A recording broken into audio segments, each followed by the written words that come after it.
Welcome to the program. I am your fearless host, Eric Tiemann, with the Livin Life and Style Business Roundtable for June 20, or not June, March 26th. Got my buddy Mike with me today.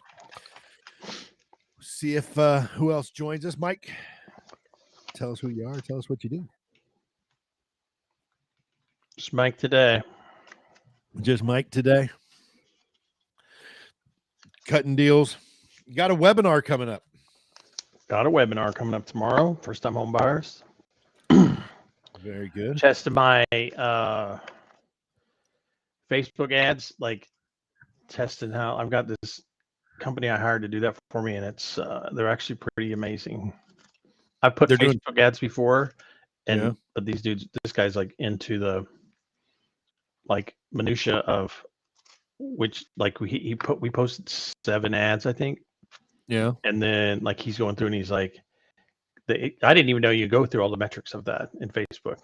And you can go into the metrics of how many people clicked on this and how many. So like he's pulling out the bad ads, changing a little bit of wording here and there, and doing things like that. So it's kicking it up. Like I was excited one person signed up.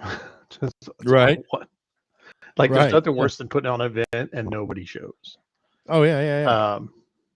So what do you? And if you don't mind me asking, how much does this how much is his services? A lot. I mean, you don't have to tell me if it's pricey, you know. Yeah, that's fine. That's fine. Because I'm interested myself. I mean, I would like to have some. I think they focus on real estate and mortgage. Stuff, but I don't know if they'll do. No, but there's people. I'm sure there's people for other groups that you know. Yeah, because this came with a like their system comes with pre-set up. Oh, this is part of this CRM. Part of the whole, yeah. So like they use Go High Level, but they have it all set up and they have all the whatever you call them. So all the scenarios set up. So like everything, like basically, someone signs up, it goes to the landing page, it goes in there, it puts them in the CRM, and it goes through that whole automation of everything. Like they've maximized everything to drive people to the Facebook ads. They tweak the Facebook ads, but they also, their CRM is set up to get the most people to show up. And then once you do the presentation, like we're going over how to, you know, what to say and how to pimp your link to, like basically the deal is to get appointments with people to talk to them and get them pre-approved for a mortgage to buy a house. Sure, yeah. So it's interesting, and it's it costs me quite a bit of money, but just a couple of, you know, in our business, I can do two or three deals and recover the whole thing. And but like I said, the biggest fear of any of that thing, you do something like that, is like nobody shows up. I did that. I actually had a deal right before Christmas. Was it right before Christmas? I set up a thing for real estate agents, and so I was going to have a like a poker run. Have you ever done a poker run? A lot of people don't know what a poker run is, but basically you, like I've done it with, they do it with boats, they do it with motorcycles, whatever. So basically, like we did one, I've done them with motorcycles. So they have a predetermined stops. You sign up, you pay to enter, and then you go to each stop, and then you get a card. So then you go to the next stop, and you get another card, and until you build a poker hand. And then when you get to the end, the last stop, like whoever's got different poker hands wins different prizes. So the best hand will get, and they usually do it for like charity run or something like that. Yeah. But I had set one up for, I had this great idea that I would set that up. I called agents that had these listings that were on the market for a long time and hadn't sold. So I called them decent up. I was like, hey, people I didn't know. So one, I'm trying to build a relationship with the agent, and two, trying to get more agents. Generate leads. And so then at the original plan was each house. So I had 5 houses. You got 5 hands in a poker hand, right? So 5 cards in a poker hand. Yeah. So I have 5 houses. So then I get a sponsor for each house, a couple $100 each house. And then, so at the end of the day, I got like a $500 prize. And then bunch of gift cards, and it was a bunch of stuff, right? Like so I had, Yeah. and then I got these 5 agents, got 5 deals, everything going on, and I mean nothing, dead air. Like I'm not shitting, dead air. And like so I had the agents. So Mike, that's in our group, he was one of them. Mm-hmm. Um, he had Bill's house on there, and that was going to be the end stop, and we were going to have I had a title company who was going to provide Jack Sack barbecue for everybody, and I had Oh boy. a whole bunch of like $300 or $400 worth of gift cards for somebody. I had a bunch of stuff, and I figured the money would entice them, Right. and it was all just for real estate agents, and like No dice. I had all the agents putting it out there as well, like saying, hey, like with their offices, hey, come to this. Yeah. Like, I mean, we got jack squat, like nothing. And I was like, what the hell? And so like we talked to them, and they were like, I'm like, anybody? Nothing. I had one agent. Somebody wanted to go, and I was just like, so I pulled the plug on it after when we got close, because like for one thing is I didn't want. You want the bill. Well, yeah, well, it wouldn't cost me anything to have sponsors doing it, right? But I Oh, yeah. Well, but you don't want to burn your sponsors right. either. I want my sponsors to be like, hey, there's one agent show up and win everything, get all the stuff. And so it's Yeah. supposed to be a deal for my sponsors too. Like I had roofer, I had our junk guy, Yeah. title company, all mortgage and real estate related. So that the enticement to them was you're going to get 50 to 100 whatever agents come in, and you're going to pimp them, get their info, get a card, get their sign up stuff, get their cards, like all that stuff. So it'd be a win-win for everybody. Right. And dude, it was ghost town. I mean, it was right before Christmas. So we're like, well, we're kind of thinking that was kind of it. I've actually got it set up on my calendar, like try to do another one in spring here, but it was like, it was weird. But you got that new service. Can they? I mean, and you're going to be doing those webinars. You could try to, Those blend those webinars, things yeah, together. those things are going to be, yeah. And my whole, like in this business, typically the way it works is I go out and try to whore myself out to an agent, be like, I'm the best. But the thing is, like, they all do it. And so we go to these seminars, we always go to these places. We go to these seminars, and then you get this dude, and he tells you, and there's 500 of us in the room, and he's like, don't, way back in the day, like you used to go offer agents to take him to lunch. Sure. You want to get a life lesson, do that. Like do that. Call up an agent and say, hey, let me take you to lunch. Pick your brain. And they go, Pick your okay. brain.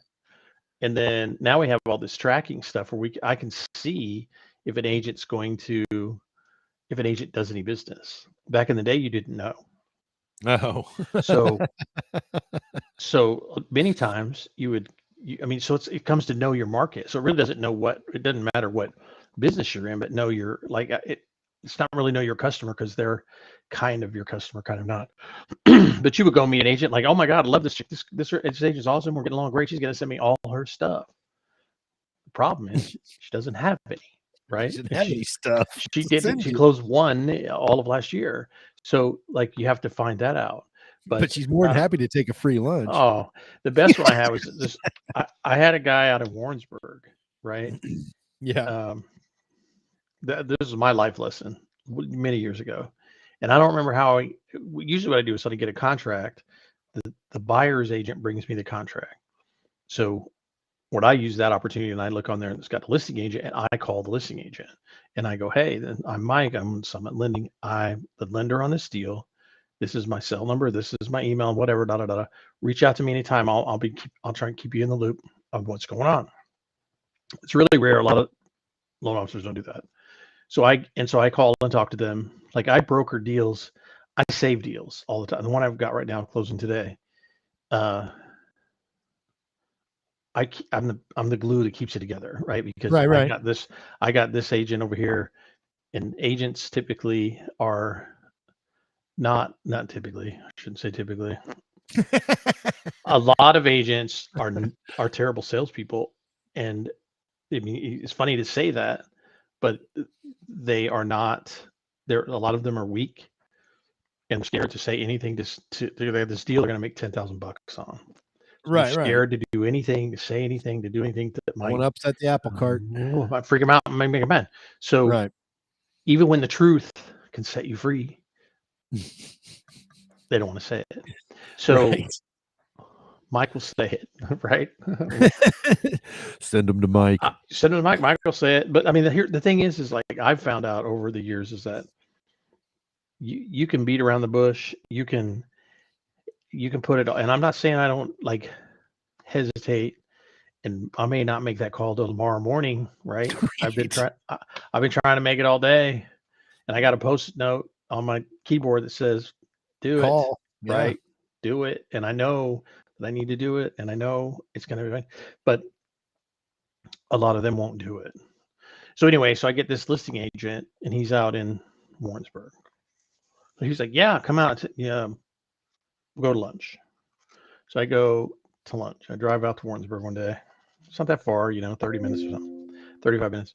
So I go out and this dude, I wish I could remember his name because anyway. So this is how long ago it was. Like there's a Holiday Inn in Warrensburg. Like I don't think that's there anymore. This was probably in the early 2000s. Okay. So he's like, the Holiday Inn's got a lunch buffet, and it's good food. It's good food. I'm like, all right. Yeah. Okay. So I figured I'm buying him lunch, right? So I'm down with that. It's probably cheap. I've actually eaten at a Holiday Inn's restaurant down in Joplin. It really wasn't that bad. Yeah. Well, no. So this one we go in there, and like I'm looking like, what the hell is on here? I think it's liver and onions. I'm like, why the hell would it be liver and onions? Like, surely it's not liver and onions on a this is lunch 1938. buffet. Yes. Oh and I was like, surely not. And this dude's like, right, putting the scarf and shit down. We go. I put some on my plate. I ate. I was like, God, this is liver. It's really liver. So we're eating this shit. It really is. The guy didn't say shit. The guy's eating the whole time, face down, just tearing this shit up. Oh my God. So I'm like, this is great, and we're talking whatever. Like he's acting like I'm not even there. And then we get done, whatever, and he's like, all right, well, thanks. And he just like shakes my hand. Just thanks. I'm out. Leave. Yeah. And I was like, okay, all right. Okay, you got me. I'm like, you got me. Yeah. But it was just like I'm driving back. I'm driving back like, what just happened? Like what? And that was my life lesson. Like I'll never, not never, but I very rarely take agents to lunch. And but my point, my point is they teach us. We go to these seminars and stuff, and they teach us don't do that. Like now, just call them and ask them for coffee. See if they want to go to coffee. Now you're only out $10, and whatever. Coffee's cheaper. And it's and like my thing is like that was highly uncomfortable because this dude is just chowing down, not even acknowledging me. Yeah, and that would be the weirdest thing, dude. Like, bro, and it's liver. And it's liver. I'm like, dude, scarf and liver, like he's never had liver, and like it's this is like caviar, like he was looking forward to this. He's like, oh, wait a minute, he was. We got a free lunch coming up. What am I gonna have? I'm gonna go get liver and onions. Liver and onions. Hell yeah. So the thing is, what that turns into is like everybody calls agents and says, let's go get a coffee. Let's go get a coffee. And then when you go to coffee, then you tell them, and then they go, well, what do you got that nobody else has? And you're like, whoa, I can answer my phone. I mean, that for me, that is a thing. I do answer my phone. And that is an odd thing, but most loan officers do. But it's like, I answer my phone, I'll call you back. Like, there's nothing you could say that the other guy everybody's got the same stuff.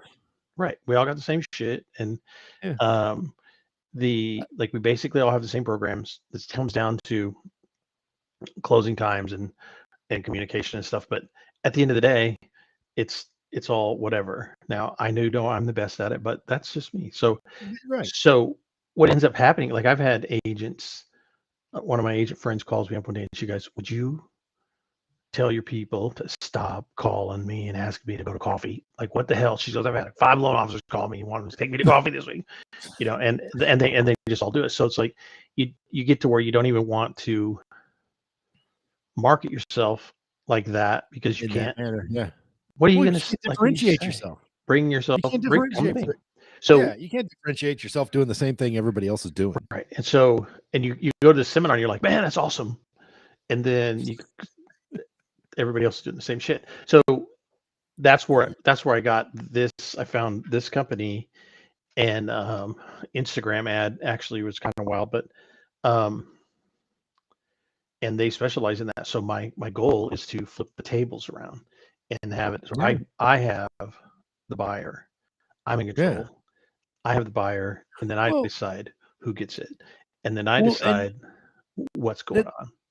well, yeah, and I mean, which And I now this, find, it kind of it kind of surprises me it hasn't gone this way before with in your industry there's a lot of people that because tried it. Yeah, at the end of the day, no real estate agent is taking you seriously as a buyer until you come to them with a pre-approval letter saying I am a buyer. and And the until you've right, done that, and the other thing the agents do, and it goes back to what I said about being weak salespeople.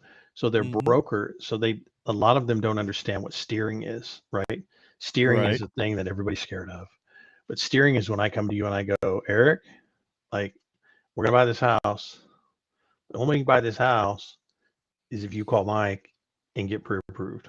Mike will do your loan, and that's and when you're pushing people into your title company, you're pushing people into your mortgage company, and you're requiring that to happen. So what they have taken that to mean, some broker somewhere started this, said, give everybody three names, right? So they'll give you three names, and they Well, that's a don't. psychological thing because people like choices. Right. So, but at the same time, and they just, but like on But the that's agent coming side, from the real estate agent side. It's a total different. I mean, you could do a similar thing and give 3 real estate agents. You need to use one of these 3 guys. You know, you need to, and don't think I haven't used that before, because yeah. somebody said something, and I go, well, you know what? You've given them three names. Why shouldn't I? And it's when the tables are turned, they're like, well, wait, why didn't you give me that deal? Well, I gave them three names. Yeah, And exactly. But not only that, but you can have 9, 12, 15 names that you're handing out. You don't need to give the same 3 names to every right, single person because the way real estate agents are so segmented and they have specialties, they have areas that they are some really do. good in. Yeah, Right. some do. But you can use that sort of that sort of differentiation to have a variety, a Correct. larger, basically a larger net That's my goal. My to goal is to that. to rec So like in Kansas City, I've got agents that I've worked with north, right, Yep, east, south, west, all yep. everybody. So I get Kansas, someone in Johnson Gladstone. County, Yeah, yep, I get someone in Gladstone. I've got some really good agents up there. But it's also, I mean, my goal is to, um, one, to control the situation, and yeah, then two, because that's my main thing too, is, and that's the other thing with agents, right? So you can give out three names, but there's nothing wrong with saying, here's three names. I've had good luck with this guy, and I just got done today. I'm closing a loan for an agent. This, I think, is the fifth loan in the last 4 months that I have done that is an actual real estate agent. I'm doing their loan, their personal loan, where they're buying a oh, house. or the act, yeah. The agent is buying a house, and they're coming to me, and it's like, tell them that, like, this is the guy that did my loan. This is where you know what I mean? So you can say things if they want to do that, if they're weak. And I know they don't want to seem like they're steering, but there's also ways to control the situation and say, like, hey, you know, Well, so, a lot of and those people could just use some serious sales classes, tell me about I mean, just, I could tell I you, mean, I got stories for days. oh, I'm And sure you do. I mean, I have, like, I sometimes I've given training classes on different lending things to agents, like a divorce stuff. Like I'm certified in divorce lending. So I did a class on divorce lending. And so one of my pet peeves is, I call a real estate agent and they don't answer the phone. And Mhm. 9.5 out of 10 of them don't. And Yeah. so my whole thing, like I was doing that class, and I think I was on a particular rant about that specific thing at that time, and so I said, I'm gonna do a little survey. How much you guys pay? How much you pay a month for marketing, advertising? Who pays 500 a month? They're like, who pays whatever? What I just made shit up as I went. But then I was like, what do you put your number on? And they're like, pins, hats. I got all the stupid stuff they put on stupid shit. And then I go, don't you think it's funny? You're spending $500 a month to put your number everywhere, and then when they call you, you don't answer your phone. And like the room's like silent, and I was like, come on, you guys! Like you're plastering your number all over the place, and you're not answering your phone. Like that's basic shit. So, and I'm telling you, like when I call the listing agent, like I was saying earlier, my favorite one is I called this gal, and I got the contract, called the gal. She immediately shoots me a voicemail and immediately replies back. She has no idea who I am, right? Because I've never talked to her before. Right. Just a number. She just replies back with 3 words. Please text me. Okay. And I was like, well, we're off to a great start, right? So I sent her the big text. I sent her a big text. I'm Mike. Lindy. I'm Here's calling. 6 paragraphs. And the other thing that I do, and it's funny. I shouldn't give it away on a recorded message, but the other thing that I do when I want an agent, because the other thing is I call them and they don't call back. Like you call an agent in that deal, like this is a transaction that you actually have going right now, and I'm going to call you. So I call you. Eric doesn't answer his phone, so I leave a message like, "Hey Eric, this is how I get him to call me. Hey Eric, I'm calling on your property over here on Main Street. I'm the agent. I'm the loan officer on this and lending on this deal. I need you to call me right now, please." Click. Hang up.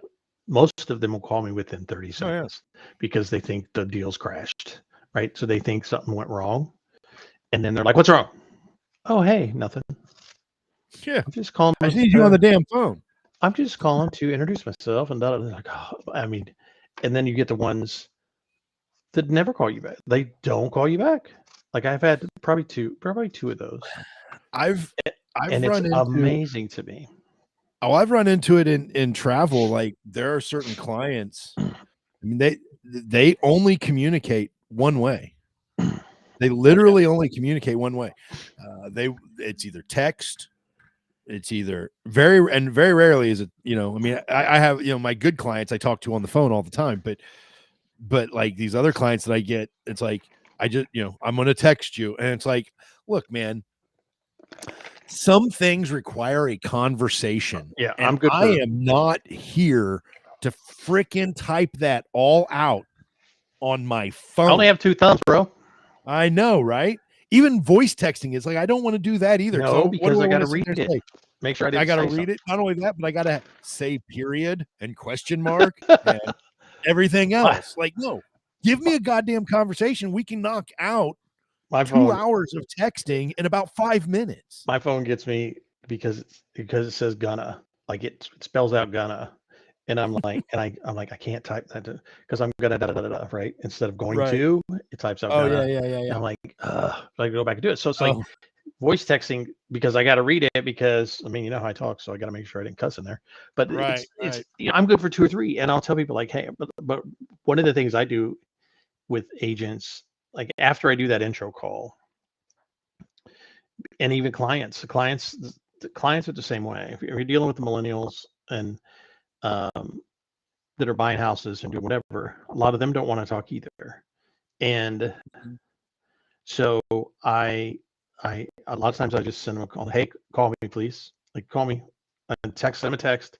Call me please. And some of them, I had one girl's 30. I don't know how old she was. Late 20s. Was divorced. Just got recently divorced.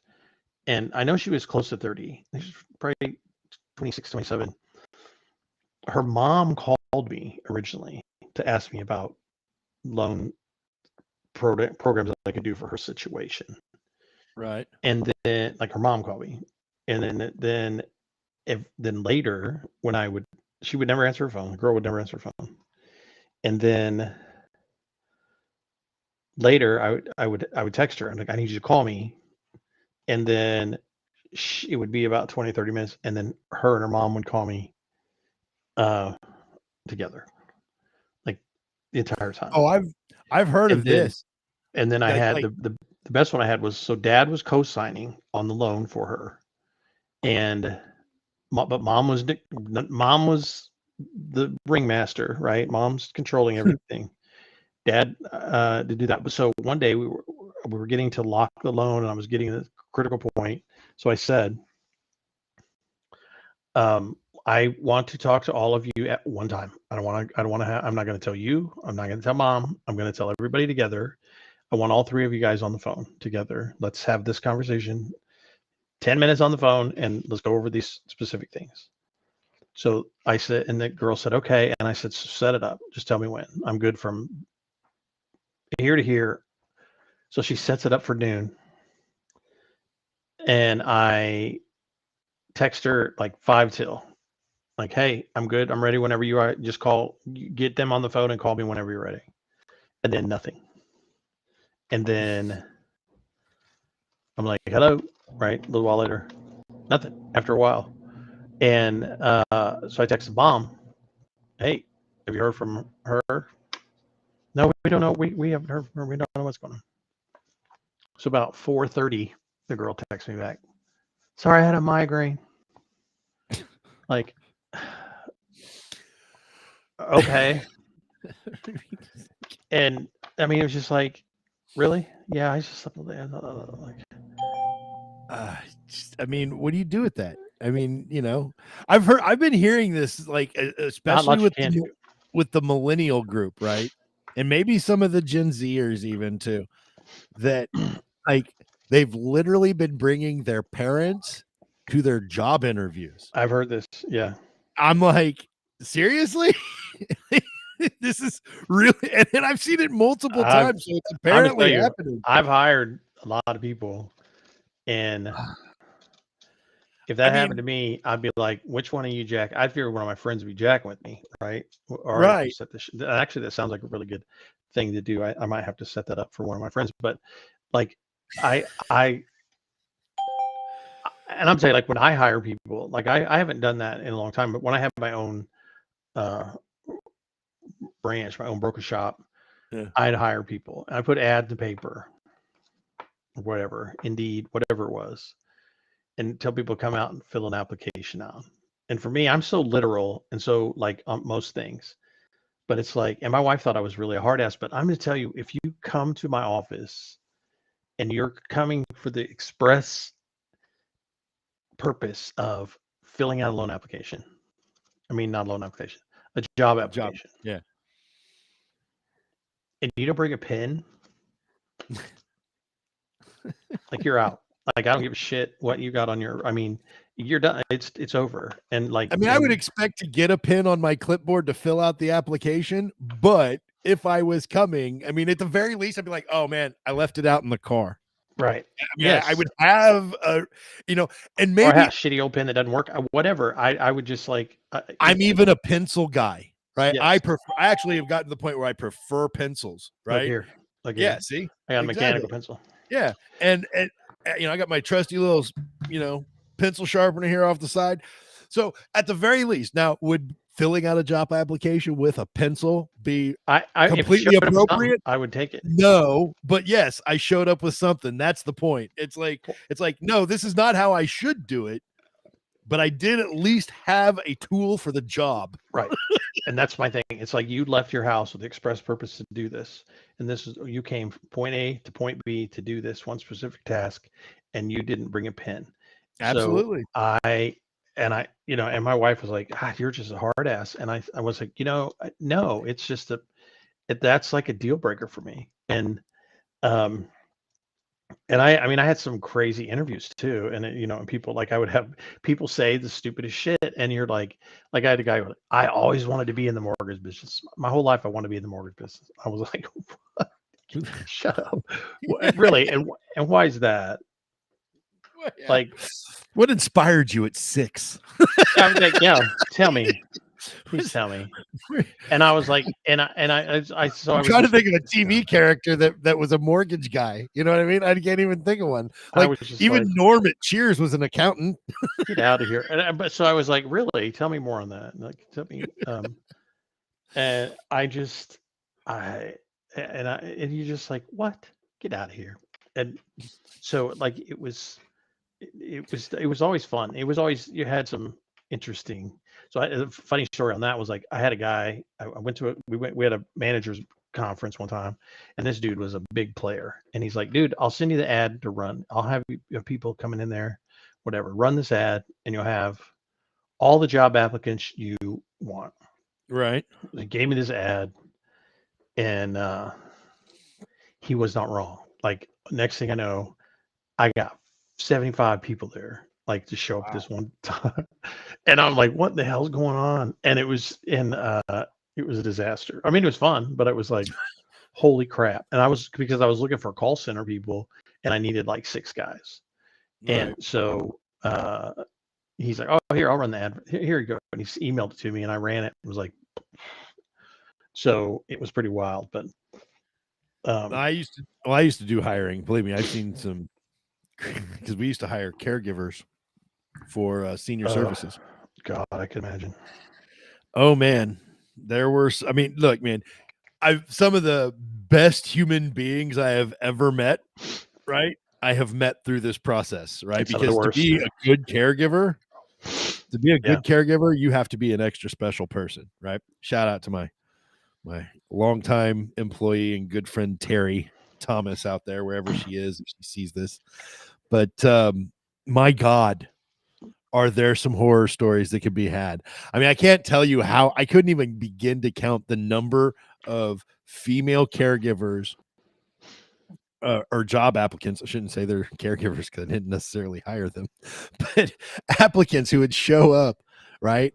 And then their boyfriend would be sitting in the waiting room because their boyfriend couldn't possibly have anything better to do than to ride around with his girlfriend to make sure she was going to a job application, right? Yeah. Or, just because he had nothing better to do with his day than to ride along, right?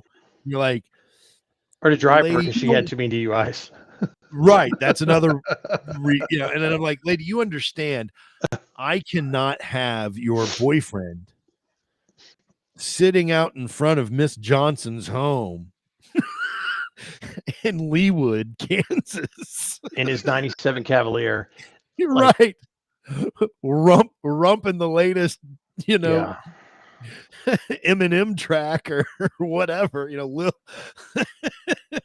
I can't. I'll tell you the funniest story we had one time. I worked for a finance company years ago, and we all, and it was like a sweatshop, right? There was, I think, 6 desks. Like, we all had 3. I think there's 6 or 8. There's 3 desks, 3 rows side by side, 3 desks side by side, and there's 2 rows. Yeah. So so I was the assistant manager. My friend Richard was the manager. We hired this girl. He comes in. She seemed normal. It seemed like everything's fine. And then the first day, he's like, I'm going to have her sit next to me and here so we can go over stuff. She's sitting at the desk next to him. We're not even open yet. And we're in there calling people, doing our collections. And the receptionist, phone rings, the receptionist answers the phone. And then she's like, Renee, you got a phone call. Like, right, we have the open, first day, first check. And we're all looking at each other like, okay, what's going on? Specifically requested her. Weird. Yes. Yeah, asked for her by name. Yeah. So we're all, of course, like I said, and we're all shit talking. We're all shit talkers, and always pranking each other and stuff like that. So of course we're all like, what's going on here? Right. So she answers. She didn't even know how to answer the phone. So we had to show her, push this button, pick up the phone. She picks up the phone, and she's talking for like 10 seconds, and she goes, I told you not to call me here, and just like slammed the phone down. right? So I'm like staring. I'm like trying not to make eye contact. I can't make eye contact with anybody, right? I'm about to shit. So, and my boss, and he's still a good friend of mine. Still a good friend of mine. It's been 30 years. And so finally, I muster up whatever, and I turn around, and he's looking at me like, don't look at me. And he's just like,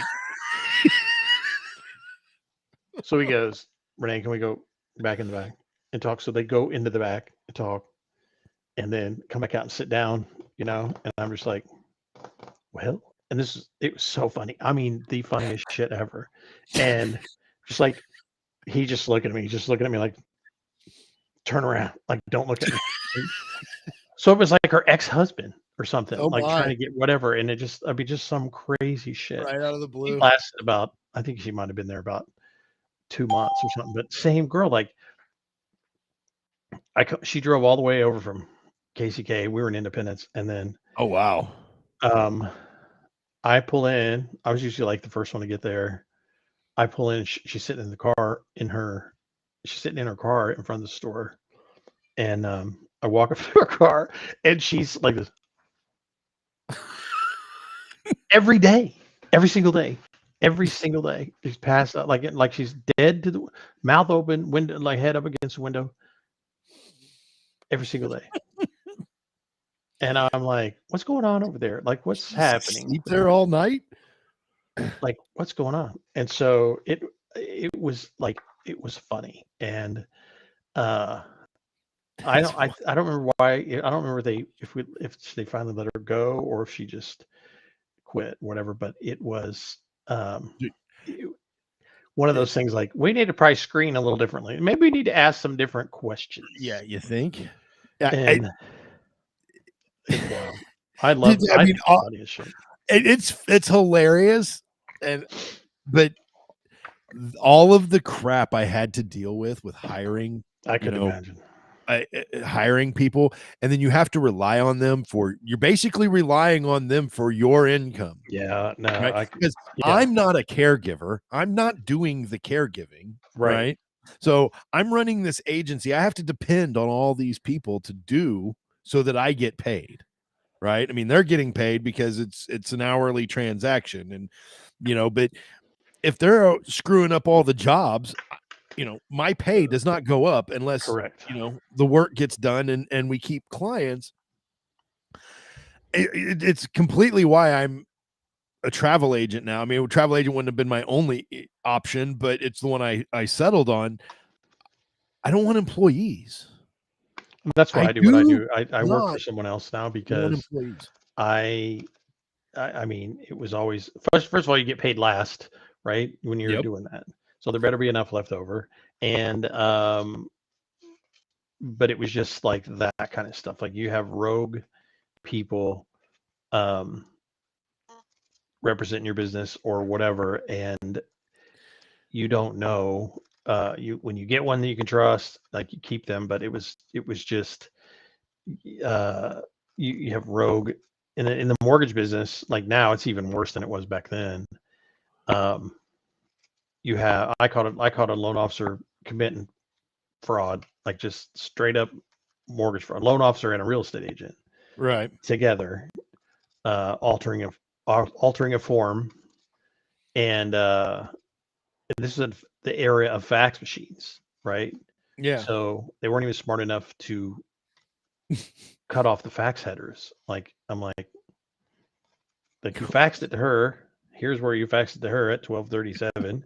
She faxed it back to you at 12:39. And here you go. Like, what the hell's wrong with you? And like, this is straight up fraud. And so then I got to turn it in. I got to fire her. I got to turn it in, and I got to go through crap. Yeah. And so it's like I don't want to. I just want to do my own thing. And I've kind of got to that point too. I just it's too much of a damn headache. It wasn't rewarding me in any way, shape, or form. And yeah, I could imagine working with those people. My sister was one of those people. Well, then you're talking about a CNA. as the owners get paid last, right? And every time I hear anybody bring up minimum wage, I'm like, hey, do the business owners get minimum wage too? Right. Like, are we guaranteed? No. Oh no, we're not. We're not guaranteed And I to make. had a couple years where like I gave my top loan officer, I give her W-2 and I'm like, hey, you want to trade? You want to be the boss? Right. Because I paid her more And than they're I, like, more no. than I made myself. Yeah, it was like she made more than I did, and I had her Yeah. and like I don't remember how many. I think at one time I had 5 or 6 loan officers or something, and like you're always getting a phone call about what they did or didn't do, or And my big thing was like Mhm. I tell them when I hire them, like my big thing, like we're going back to answering the phone calls. If I get a phone call that you're not returning calls or whatever, like I'll fire your ass like right now. And I learned that another early interaction I had was I worked for a mortgage company and I shared an office with this loan officer and she did all the pre-approval. This is back in the old days, right? But she'd do pre-approvals. She would go out and meet these people at the real estate office. They would write a contract and she would give them pre-approval. And then if the deal didn't go, couldn't go, got kicked out of underwriting or whatever, she just ghosted people. Like she just wouldn't call them back. She wouldn't call them up and go, "Hey, Eric, I can't do this." She would just ghost them, and then until they figured they'll just go away. They'll just go away. And I mean, like every once in a while, you get somebody on there who's like, "Hey, you told me this," and they start blowing up everybody else's phone because they're hitting whatever, and start Right. dialing their Right. extensions. Hey, I'm trying to get a hold of Sharon. Blew me off. She told me da da da da. I don't know. And this back in the day when 50 cents a minute cell phone. Call her cell phone. Here, call her cell phone. But and that was one of the things I learned was like, okay, this is ridiculous. I just tell her Sharon.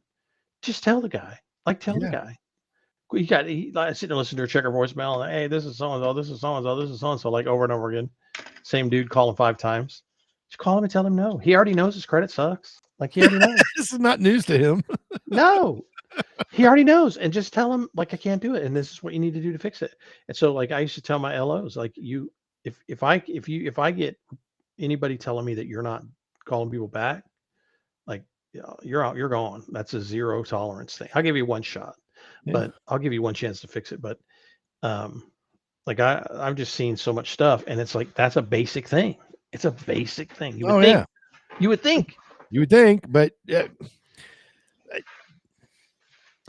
anybody who has had employees, right? Yeah.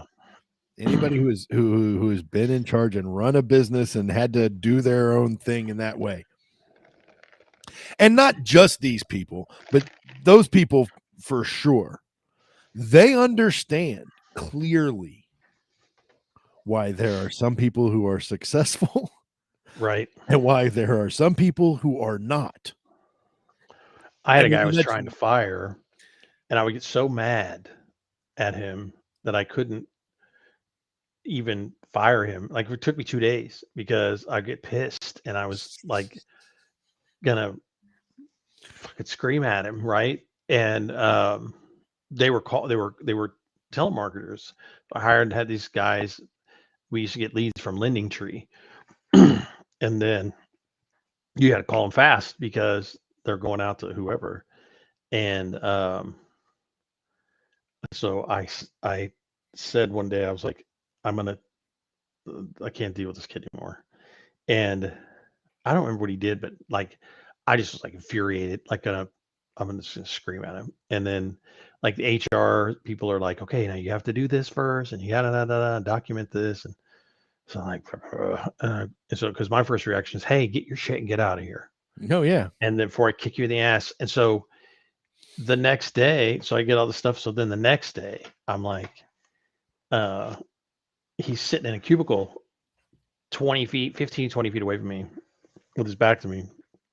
He's supposed to be making calls. And then I hear this like this. I cards in his hand. He's playing solitaire.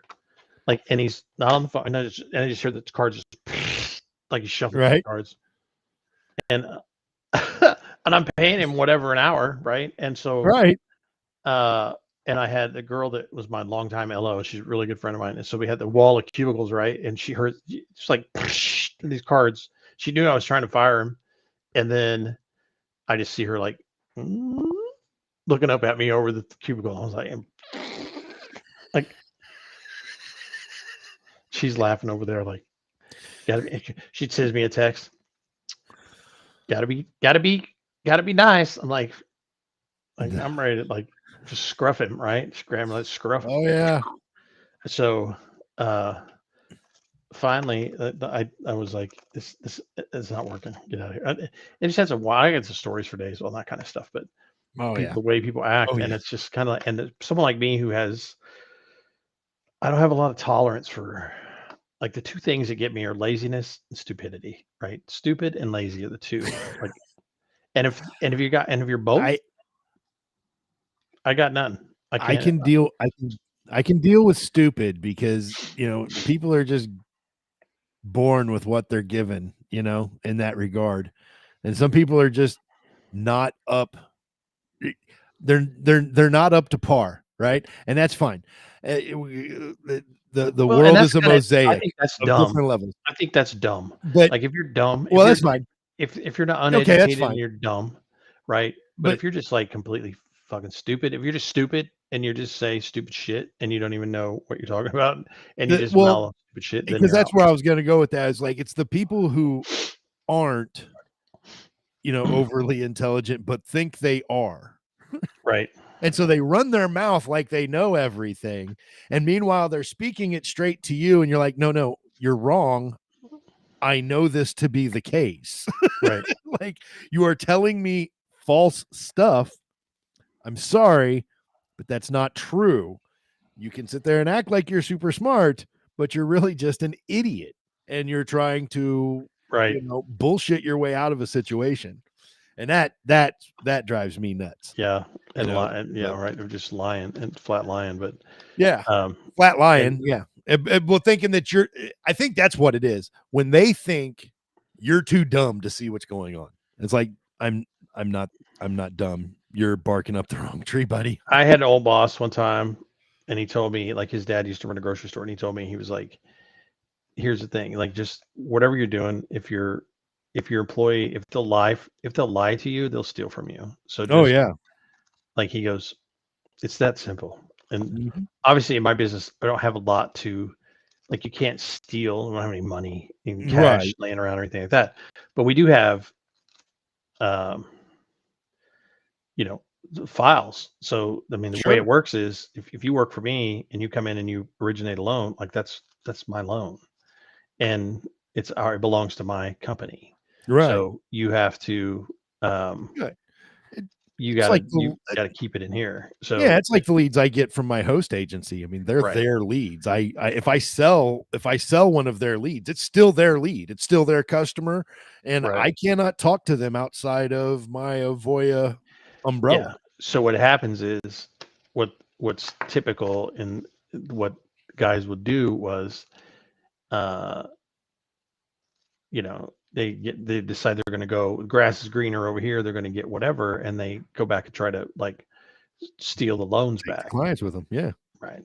Oh yeah. But I'm familiar with wise to that. And so we had total control over it. Like, I always had total control over the file. And once it got to a certain point, they couldn't touch it anymore, and they had no way to actually steal it from me. We had that. I mean, we had similar issues with the senior services company, because people would try to steal your client.